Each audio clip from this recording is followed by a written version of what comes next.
إن الحمد لله نحمده ونستعينه ونستغفره ونستهديه ونعوذ بالله من شرور أنفسنا ومن سيئات أعمالنا من يهده الله فلا مضل له ومن يضلل فلا هادي له وأشهد أن لا إله إلا الله وحده لا شريك له وأن محمدا عبده ورسوله أما بعد يا أيها الذين آمنوا اتقوا الله حق تقاته ولا تموتن إلا وأنتم مسلمون.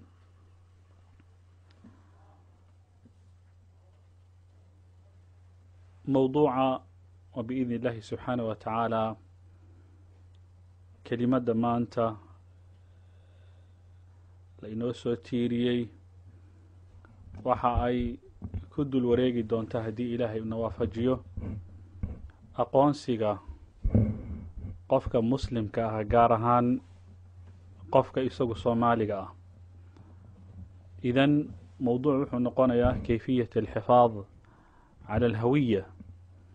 sida qofka uu ilaalin lahaa aqoonsigiisa. qof kastoo inaga mid ID buu leeyahay, wuxuu leeyahay aqoonsi, wuxuu leeyahay hawiyad looga baahan yahay khasabna ay tahay inuu ilaashado. marka mawduuca uu taagan yahay hawiyad qowmiyadeed amaba dad iyagu meel degan aqoonsiga sida u ilaashan lahaayeen, waxaa hor iyo horaanba lagu saleeyaa qowmiyadda meesha degan horta maxaa diin u ah. haddii diinkoodu uu yahay diin islaami ah, hawiyadda qofkan muslimkaa uu yeelan karo amaba uu leeyahay waa tii islaamiga ahayd. haddii qofkan uu yahay qof isagu ka soo jeeda Jewish community ama ka soo jeeda xagga iyo nimanka yahuudda ana, hawiyadda uu leeyahay waa tii yahuudiyad ahayd. hadduu yahay mid isagu ka soo jeeda Christian ka soo jeedana, hawiyadda uu leeyahay waa tii Christianity-ga. waxaanu ka hadlaynaa marka nin Soomaali ah oo hawiyaddiisu ay tahay aqoonsigiisu uu yahay islaam uu yahay. abil islaamu uu taagan yahay, anigu waxaa aabbay ah, meesha aan ka soo jeedo waa islaam. qofkaas Soomaaliga meel kasta uu joogo sida uu ilaalin lahaa hawiyadda baan u baxaynaa biidni illahi subxaana wa tacaala. waxaan jeclaan lahaa inta aanan u gudbin wixii aayad iyo xadiid inagala gudboon inaanu soo daliilina mawduuca la xiriira, inaanu horta in yar istaabsiino waxan ay ku magacaabaan hawiyadda ama aqoonsiga qofka uu leeyahay, sida uu muhiim ugu yahay cinda al-umam, ummadaha aanu la joogno iyo dadka hore u jiray, sida ay u arki jireen iyo wixii agtooda ay ka tahay. saad garan kartaan nimankan maanta lagu magacaabo westernka, mabda'an xawliga ku socda ee bilowday horaantii qarnigii 20 ama in ka horeysaba bilowday, aadna moodidba maalinba maalinta ka dambayso inuu sii xoogsanayo, ee la magac baxay westernization, sida qofka kan maankiisa loo bedeli lahaa, maankii ninka sharqiga ah ama muslimka ah maankiisa loo bedeli lahaa oo laga dhigi lahaa nin isagu markii ideology ahaan loo baxo, markii intellectual ahaan loo baxo, markii fakar ahaan loo baxo inuu noqdo fully westernized, nin isagu xagga iyo qarbigaan u jihaysan. xawladda ama mawjadda iyada ah oo runtii u socota in ay xaaqdo dhulkana ay marido aqoonsiga islaamiga ahaa, nimanka fakarkaa aaminsan ama fakarkaa runtii oo laleeyahay waxay saa u samaynayan wax kale maaha, waxay u arkaan islaamkan meeshan taagan iyo dadkan muslimiinta ee dhaqankeenu inugu saasuu noqonaya inuu khatar marka ku yahay. walidaalika waxaa la sheegaa mar laga hadlayay nin ay dhahaan Nixon oo ahaa dadkii ugu khatarsanaa ee madaxweynayaasha Amerikaanka ee soo maray, la sheego ninkan inuusan ahayn nin president keliya maanu ahayn, yani nin madaxweyne maahayn, wuxuu ahaa nin fakar marka xambaarsan oo fakar marka gudbinaya. nin wuxuu ideolojiyada maanta oo ku salaysan westernization dhidibada u aasayo. hadalkiisa waxaa ka mid ah kitaab uu qoro laga macbaxay intahizi alfursa, fursadda ka faa'iideysa uu leeyahay. wuxuu yidhi annaga waxaanu ka baqaynaaye maaha inna lagu garaaco nuclear weapon, waxaanu ka baqaynaaye maaha in weerar uu nagu yimaado, laakiin waxaanu ka baqaynaa waa xarbiga iyo dagaalka la xiriira caqiidada la xiriirta bimacnaa meesha keliya lanaga soo geli karo oo dhulka marin karta jiritaankeenna as a west haddaan nahay dad iyagu qarbiyiina waa meesha nalaga soo geli karaa waa xaggaa iyo hawiyada iyada oo ah dhaqankeenna ama jiritaankeenna marka in la baabi'iyo iyo waxa annaga aanu mabaadi aanu aragno oo values aanu aragno inay yihiin marka inaga naga turjumi karo hadallada waxaa ka mida hadalladiisa waxaa ka mid a ninkan inuu leeyahay qarniga 21aad waxyaabaha ugu khatarsan ee na soo gaaray waa amaba aanu ku fakarnaa waxay tahay sidii aan u meel marin lahayn fakarkan ah westernization-kaas aan meel u marin lahayn mar uu hadlayey hadalladii clinton waxaa ka mid a uu yidhi annaga ujeeddadana waxay tahay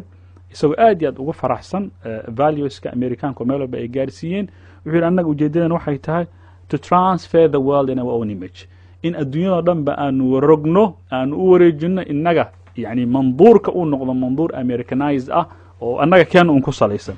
idan waxaad arkaysaa dadkaasoo dhan waxay ku fakarayaan waa sidii hawiyaddii islaamiga ahayd ama dhaqankii islaamiga ah oo ah dhaqan runtii soomaalidu ay ku faanto maxaa yeele waa dhaqankeena dhaqan islaamiya sidii loo barabixin lahaa mid kale marka loogu soo bedeli lahaa saad garan kartaan jinson isagu qarni markaa mar uu ahaa nin mustashaar ahaa ama la taliya u ahaa wasaaradda khaarijiga america 1967 hadaladiisa waxaa ka mid a wuxuu yidhi waxaan rabnaa in aanu ummadda u muujinno waxaan u xaqninaynaa inay tahay ridsi aan u rogi lahayn falsafadan aan u rogi lahayn caqiidadan aan u rogi lahayn luqaadkan maanta jira oo aan markaanu barabixinna kadib aanu ku bedeli lahayn teen innaga aan xambaarsanna idan meesha waxa uu leeyahay marka haddii khatar haddii ay jirto waa khatarta shiicida laakiin shiicida innaga waxaa naga dhexay communismku waa wax iska military oo maalmo markaa baabi'i kara laakiin midda khatarta nagu haysa oo weligaan aynan ka soo waqsan doonin oo weligaan aynan ka soo kici doonin haddii ay nagu dhacda darbadeeda waa marka dhaqankeen o dhan inta la rogo innaga dhan la dhaqan rogo oo markaa midkii sharqiga ah islaamiga lanagu soo bedelo sida labiskeenni cuntadeenna fakarkeenna dhaqankeenna luqadeenna tan nagu khatarsan waa middaa buu yidhi laakiin tartanka maanta looltanka aanu ku jirnaa wax muhiima maaha mid dhammaan kara buu yidhi waxaa la mid ah markii ay isqabteen nimanka canada qolada kuwa ku hadla faransiiska iyo kuwa ku hadla ingiriiska waxyaabaha la isku qabta waxay keliya tahay itifaaqiyadan gaad ee la saxiixaya luqadee lagu saxiixaya waxaad dareemi kartaa marka mawduuca ah qofka inuu luqadiisa u ilaashado ama hawiyadiisa u ilaashado ama meesha uu ka soo jeedaa inuu ilaashado inay tahay waxyaabaha ugu muhiimsan ummad walbaba ay millions ay ku bixiso ay dagaalo u gasho oo dhib ay u gasho intaa waxaa qof walba uu isku dayaa sidii loo ilaalin lahaa dhaqanka walidaalika si dhaqankeenan islaamiga ah loo tirtiro lugta loo mariyo waa waxa keena maanta in meelaha la faafiyo caqaa'idan markaa lunsan hadday noqon lahay falsafaadkan suufiga ku salaysan falsafaadka ku salaysan caqaa'idii baatiniga ahayd tii muctasiliga ahayd tii iyadoo raafidada ahayd in markaa la kiciyo habaas iyo boor la kiciyo xawla alqur'aani wasunna oo qur-aanka la duro oo ciraabtiisa la duro oo nusuustiisa la duro oo sunnada nebiga sal alla alay wasalam haddana far lagu mudo oo la yidhahdo xujiyatu sunna sunnadun iyadoo saalixbaba ahaba mid u suubatay in lasoo deliishada ma aha iyo wixii la mida arrimahaasoo dhan waa arrimo runtii muujinaya ama u socda sidii cagta loo marin lahaa hadihi alhawiya alislaamiya dhaqankan islaamiga ee quruxda badan ee markaa soomaaliyana marka ay ku nisba sheegeen waxaan u baahanna qof muslima oo dhaqankiisa marka ka turjuma sida nebiy llahi yuusuf calayhi salaam markii xabsiga la dhigay dhaqan buu xambaarsanaa diin buu xambaarsanaa tawxiid buu xambaarsanaa markiiba nimanka xabsigii kula jiray jawaabtu ama hadaladii dhex maray hadalladu ku yidhi waxaa ka mid a yaa saaxibayi sijin aarbaabu mutafariquuna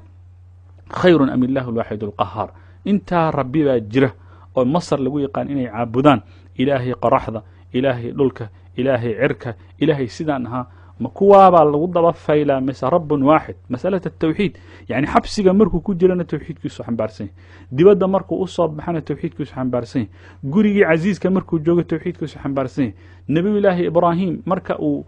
nimankii iyagu mushrikiinta ah uu la doodana tawxiid buu xambaarsanaa markii dabka lagu ridana tawxiid buu xambaarsanaa marka uu socdo tawxiid buu xambaarsanaa yani waxaan u baahannahay dhaqanka annagu aanu ka hadlaynaa waa kii allah subxaana wa tacala inagu tirtasiiyo nagu baraarujiyo uu leeyahay ittaquu allaha war ilaahay ka baqa saad u dhan tihiin walaa tamuutuna ilaa waantum muslimuun idinkoo muslimiina mooyaane yani naf idinka bixin waa tan allah subxaana wa tacala yiri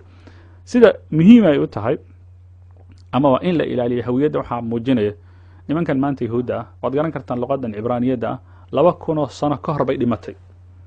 2,000 oo sano ka hor bay dhimato raadba ma laha maanta luqadda keliya ee living language ay ku magacaabaan xayiga ah oo sawaariikhda lagu daraaseeyo oo lagu daraaseeyo markii atomic bombka la baranayo markii computers la baranayo markii any field of sciences oo la baranayo luqadda lagu bartaa luqadda cibraaniyadda ilaa la gaaro heer maanta nin markuu adabka literature-kiisa uu ku qoray cibraaniyaddii la siiyey Nobel Prize-ka la siiyey fi xiin luqada carabiga maanta la liido hoos loo dhigo iyadoo Soomaali iska badaaba oo dhowr qof ay ku hadashay iska badaaba ciraabteedii wixii la isku haystaba tii waxaanu ka hadlaynaa carabiga dhulka la marinaya marka waxay muujinaysaa qolo walbaba sida ay ugu turjumto ama luqadeeda si ay u difaacdo uma meel mari kartaa haddii ninka carabka marka aad ya akhi marka tiraahdo kelmadii istihzaa u arko markuu laba kelmadood oo laatiiniya uu maqlana uu runta uu farxayo idan fa min xaqihi luqadiisa dhulka la mariyo kii Soomaaliga ahaa markuu inta soo baxo meelahan intuu yimaado luqadiisa markii ay rogmayso dhaqankiisa uu rogmayo dharka suu u xiran lahaa uu rogmayo gabadhii muslimadda aan ku ogeyn iyadoo jilbaabkeeda ximbaarsan ama marka gashan oo huwan Soomaaliyada ahayd oo leeyahay quraan bay xifsanayd markay garoonka soo degtay aad moodid markiiba intay jilbaabka meel dhigtay safaleeti lagu magacaabo safaleetiga daacadda mid yar oo meelahan ma aragtay laga surto bay ku tuuranaysaa iyar kadib waxa arkaysa iyada qoorta qaawisatay iyar kadib waxa arkaysa iyada koobkeeda ay muuqdaan iyar kadib dharka tuurataad arkaysaa waxay ka mid tahay markiiba war cajaa'ibta waxyaabaha cajiib kale waxa ka mid qofka kan shalay markuu wadanka uu joogana qof wuxuu ahaa kitaabka Ilaahay dusha ka hay sunnada nabiga sallallahu alayhi wasallam yaqaan meel faqri buu joogay meel dhibaataysan buu joogay diintiisu ilaashaday iyadoo runtii faqrigu ama dhibaatada marka ay jirto laga yaabo qofka inuu meel xun marka ku tuuro mar haddii uu yimid meel aamina oo noloshiisu marka 100% ay toostay waxay ahayd diinkan Ilaahay inuu ka turjumo ahayd inagu ducaad baan nahay haddaan nahay Soomaali maxay la 100% muslimiin baa lanagu sheegi jiray waligeed wallahi alxamd yani afar xabo oo ma aragtay iyo xagga u leexda mooyaan war diintan aanu meeshan aanu la nimid waa inaan ka turjunaa أني أديك إلهي سبحانه وتعالى بريسنا مواين يلا أفريقيا أنو جوجنا ونقصين كرا ماشى سببت اللي نوسو قحي ماشى اللي نو كان أو شذر مذر إنه قدنا نوضا نقلنا أو كمان كن إنه قدنا من مالهن أي دقيقين هذين نقلنا هاي صومالي هذين نقلنا جنسيات كلا دوان ومركا عددك مسلمين تا وحنسلي حكمة باكوجرت حكمة دا وحا أيتها على الأقل هذا الكيان أما هذه الهوية الإسلامية إن صاحا بارنا كوادا مسلمات دا جلباب كيدا وضعته باي وحي قراع عيسى wadada markay marayso waa dacwo socod ninka muslimka marka salaada la adimo markuu meesha uu taagan yahay ku qabsado waa dacwo socdo ka kale ee meesha maray musxafkiisa meesha ku aqrina waa dacwo socdo ilmaha yar markay galaaska ay joogaan oo ay ka turjumayaan islaamka waa dacwo socota inta ba dacwo inta marka loo gudbiyo dadka aanu la degannahay waxay dareemayaan islaamka iyo quruxda uu leeyahay waxay dareemayaan islaamka wanaaga uu leeyahay waxay dareemayaan islaamka iyo sida uu marka u badbaadin karo iyaga لكن مركو نو يمادان إساقي دينتي سبعا كترجمي كده مركو نو يمادان ضد مركو أول ما ينزل على المطار ودينتي سحقا صار لقانيو أول ما ينزل على المطار وحا أقوهر يكب اللعبة إنا يتهاي سيدو دينتا وقا تخلص لها وليه وحا لقاري اللي سوق قاري ميل نوعا ما لغبا هنين دين وخطرت مركا رونهانتي نقو إيمان كارتا وانا ميل مركا ماشي إذا له أباهن مركا إن آدي نقو برارونا إذن وحان اسوي دين لهن محا قفكا مسلم كا uu ku ilaalin kara hawiyadiisa qofka muslimka ah Soomaaligana ah waxa ugu horeeyo kow mas'alada alwala wal bara qofka waa inuu horta ay ka daadagto mas'alada iyada yaad xiriirinaysaa yaad ka fogaanaysaa yaad u heelinaysaa yaad ka heelinaysaa yaad xiriir la leedahay yaad xiriir ka furanaysaa kow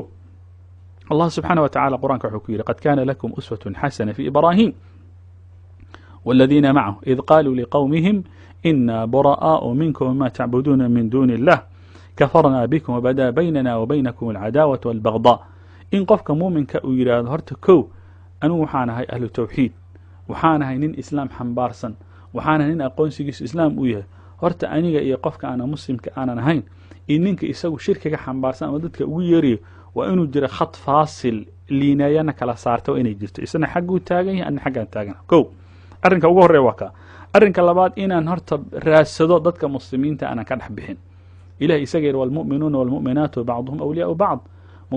mu'miniinta ragga mu'miniinta ah iyo haweenka mu'minaadka waa dad ilaahay subhanahu wa ta'ala awliyaa uu isaga dhigay dad xiriirsan way waa inaadan bulshada aan ka dhaxbixin waa in markan meesha aad timaado masaajidii aan laga waayin waa in maraakiistii islaamiga aan laga waayin waa in mu'tamaraadka islaamiga aan lagaa waayin waa in meelaha aad joogtid bulshadaada aad ku dhex jirtid bulshadaada markaan leeyahay waa kuwa khayrka wada kuwa sharta wada maaha maxaa yeelay haddii ay jiraan 10 khayr wada ay 10 shar wada ayaa jirta وإن تطع أكثر من في الأرض يضلوك عن سبيل الله وإن أدمر البابا آد هوس هرستان لمن كان دعاء دا إذن هربو مراكز الجوجة مؤتمرات كإذن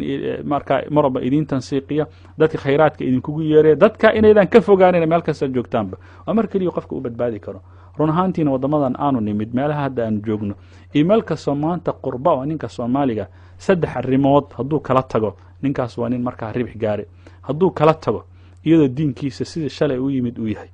aanu isbedelin oo safki salaada uu ilaalin jiro oo ilaaliyo shantiisa salaadood maanis aanu soo gelin salaadihiisa uu ilaaliyo oo zakadiisa uu ilaaliyo qofkaas waa raabix talabaad maankiisa oo fayo isagoo aan isdardarin oo aan isdhexmarin oo buufis aanu ku dhicin aanu isla hadlin aanu isdhex qaadin hadduu meesha kala tago raabix ta saddexaad family shalay iyagoo qax ah meeshan wada yimid oo is haysta aanu burburin saddexda arimood qofkii meeshan kala tagay ama meelaha aanu joogno qof raabixa waxyaabahan kale aanu raadinayna shilin lan tamuuta nafsun hatta tastawfi alladhi qad kutiba laha nabiga sallallahu alayhi wasallam yiri naf dhimanaysa malaha ilaa ay ka feera buuxsato ilaa ay ka qaadato ilaa ay ka saxan buuxsato waxa Allah wixii Ilaahay subhanahu wa ta'ala u qara idan shilinkan halac laguma raadiyo argagax laguma raadiyo xoog laguma raadiyo isaga iman doona bi Ilaahay subhanahu wa ta'ala laakiin waxa muhiima qof walba diinkaaga inuu number 1 marka uu ku noqdo waliyalika waxyaabaha qofka muuminka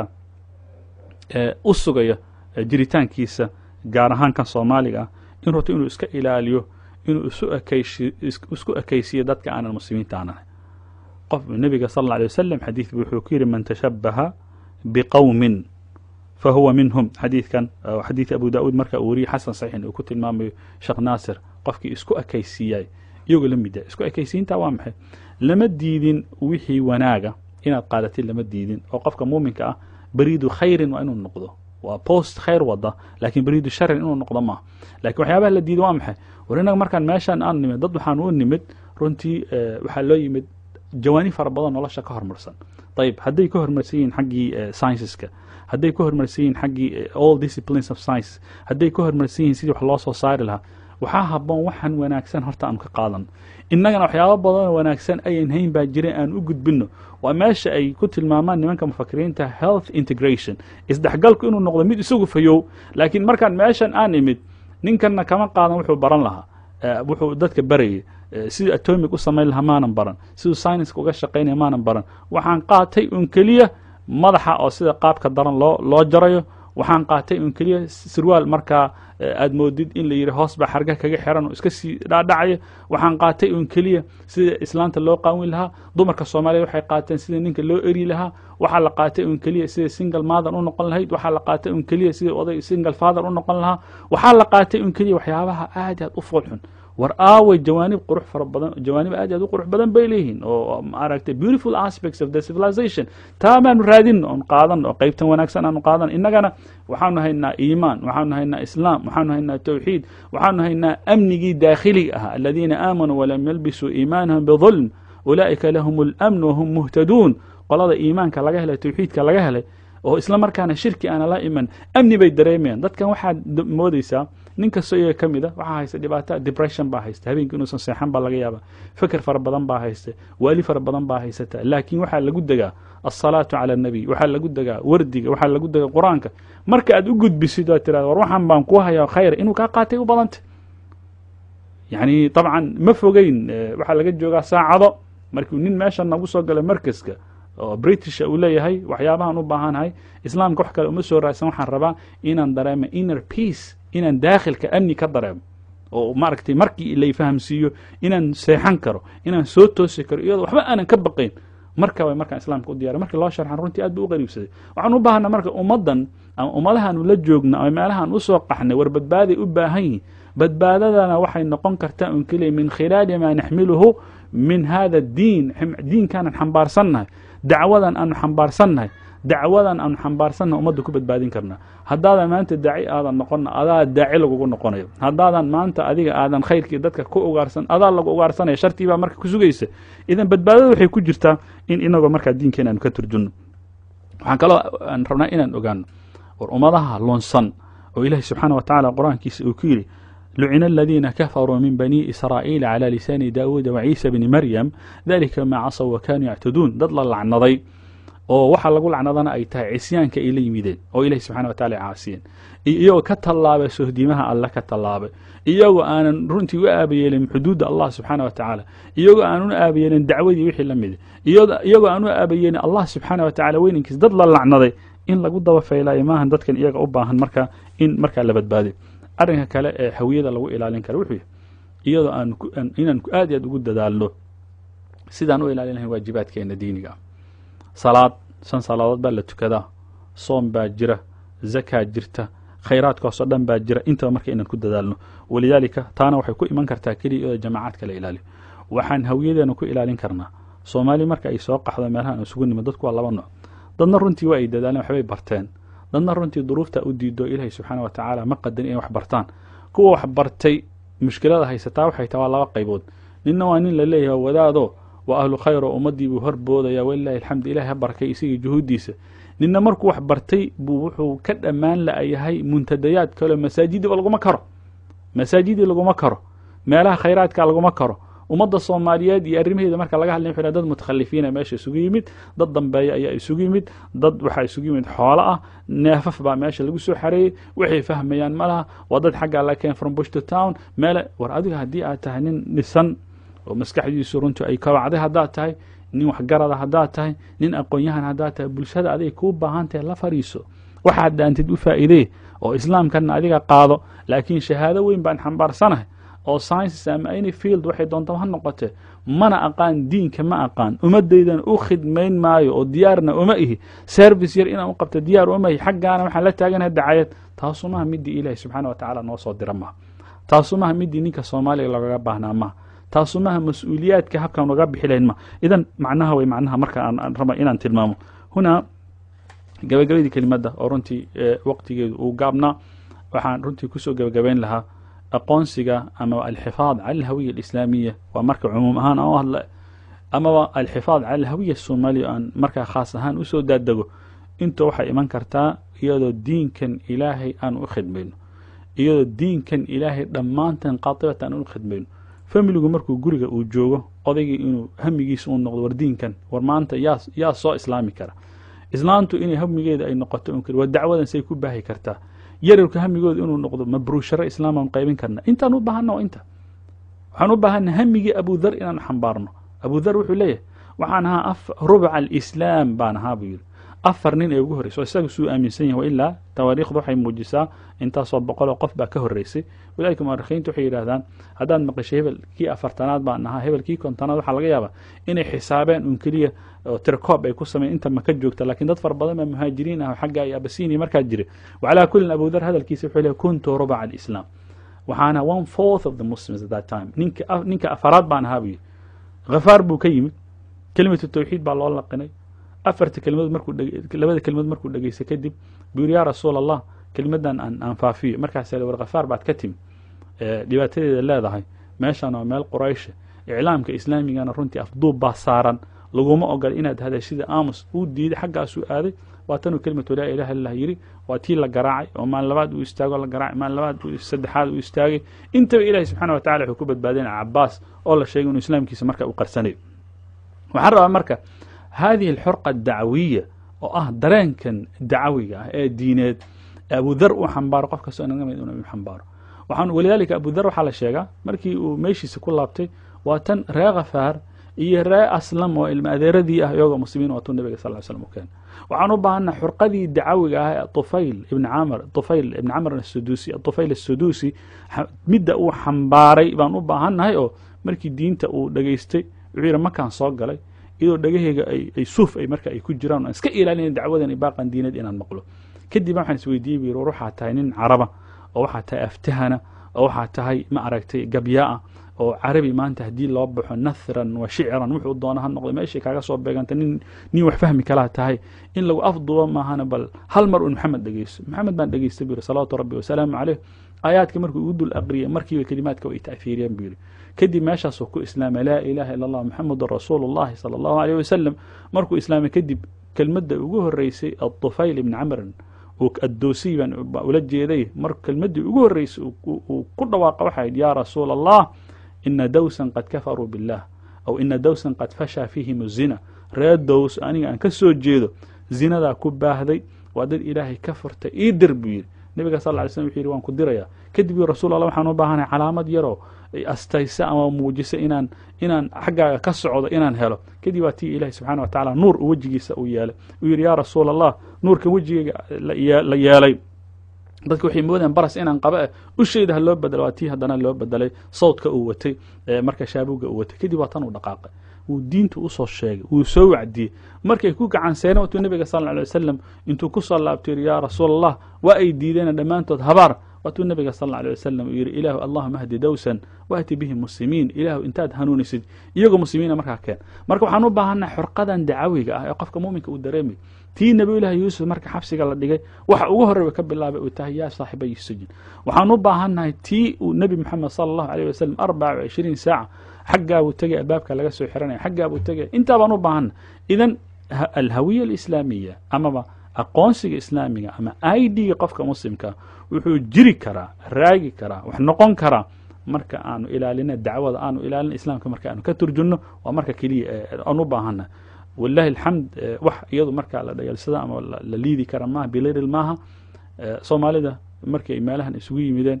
ama meelahan ay ku kala baahan runtii khayraad fara badan bay runtii xagga u dhigeen mujtamacaadka kale ee horey meesha noogu soo horreyn runtii ay u noqdeen soomaalida dad runtii lagu dooda examples ah laakiin weli faray kama qodna weli meeshii la rabay runtii ma gaarsiisna iyagana mujtamacaad kale 24 saac waxay noogu soo celceliyaan oo leeyihiin idinku haddaad timideen weli newcomers baa tihiin 20 sano weli maysan xirmin waxaan u baahannahay inaad joogtaan inta bakistaanta ay joogeen pakistani communities oo 30 sano 40 sano weli maydaan joogin markaad joogtaan kadib baanu arkayna run ahaantii hadalkaa waxaa nagu yidhi nin imaama oo bakistaana waddankan markaan imaanaynay wuxuu yidhi idinku waad cusub tihiin weli kama hadli kartaan howlahan hadda aad wadaan maalmo un sii wadwada biir idinku isbedelaya la arkaya maanta runtii hadalka waxbaa ka jira shalay jalaawibtii waa weyneyd maanta ma arkaysid howlo kalaa soo baxay ayib howlihii raggii lagu ogaa masaajidda camiri jiray waxay ku leeyihin nin walbaba 50 shaqo wataa dacwadii siday u xoog badnayd uma xoog badna raggii waxaad moodaa 4 maalmood marka digdig la dhahaba systemku wuu iswada bedelay runtii waxaan ka baqayaa meeshii ay ku intahoodeen mujtamacaadka kale ama communitieska meeshaan nagu soo horreeyna annaga ku intoona laakiin ilaahi subxana wa tacala waxaan weydiisanaynaa islaamkan isagaa wata dacwadan isagaa iska leh inuu ilaahay islaamkana ilaaliyo dacwadana ilaaliyo inagana nagu ilaaliya meelaha aanu joogno hadday noqon lahayd africa ama asia ama america ama australia meel kastoo ninka soomaaliga lugta u dhigay nin muslima uu joogo ilahi subxana wa tacala isagaa awood leh isagaa marka na sugi kara nas'al allaha jala wacala an yaxfada lana iimaanana ويحفظ لنا خطواتنا ويسددها ويحفظ لنا هويتنا إنه قادر قدير على كل شيء وصلى اللهم على نبينا محمد وعلى آله وصحبه وسلم